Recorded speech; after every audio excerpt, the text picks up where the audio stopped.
Ever notice how we claim we're too busy, but can't remember the last time we truly did something just for ourselves?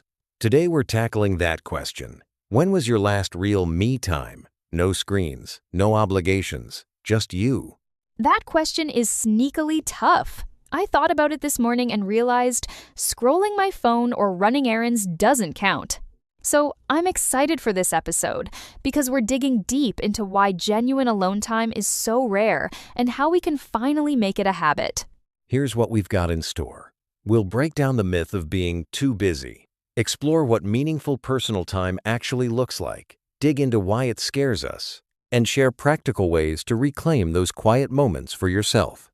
So if you're always putting yourself last or unsure where to even start, stick around. You might rethink the next 5 minutes you have alone. Let's talk about this invisible badge of honor, being too busy. We stack our days so high with work, texts, chores suddenly. Weeks go by, and we barely remember what it feels like to just be with ourselves. Right, and the wild part is, half the time we're not even aware it's happening. I used to think if my calendar was packed, that meant I was productive. But honestly, it just meant I was good at ignoring myself. Exactly. We get so caught up juggling responsibilities, we start to believe that pausing is some kind of luxury, when really, it's a necessity. And if you don't hit pause, your body and mind eventually do it for you, usually with a crash landing. Burnout, stress, just feeling numb. I've been there, and it's never pretty. So, if we're not talking about spa days or week-long getaways, what does time for yourself actually look like? Sometimes it's as simple as sitting quietly, letting your thoughts wander. Or taking a walk without your phone buzzing in your pocket. Even saying no to plans and not feeling guilty about it.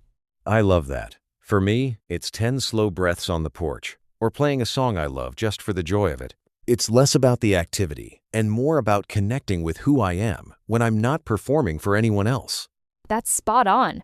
It's those moments when you're not trying to impress or accomplish, just honoring what you need.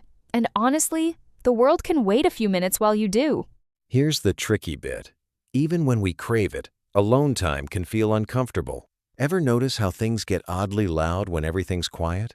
Absolutely, because suddenly it's just us and our thoughts, no distractions, nowhere to hide. I find that's when the real stuff shows up. The worries, the questions I've shoved aside. Yeah, and it's way easier to stay busy than to face those feelings head on. But the irony is, real growth happens in those quiet, sometimes awkward moments we usually avoid. It's so true. Once I finally sat with that discomfort, I realized it wasn't as scary as I'd built it up to be.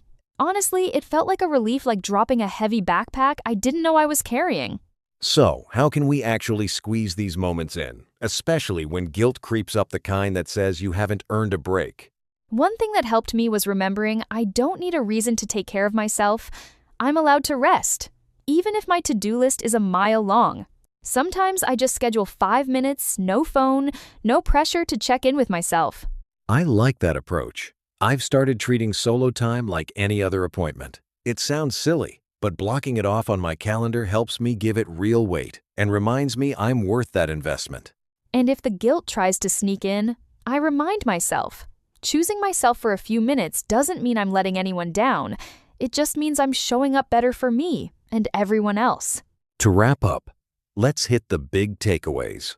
First, being too busy can make us vanish from our own lives. Second, real alone time can be simple.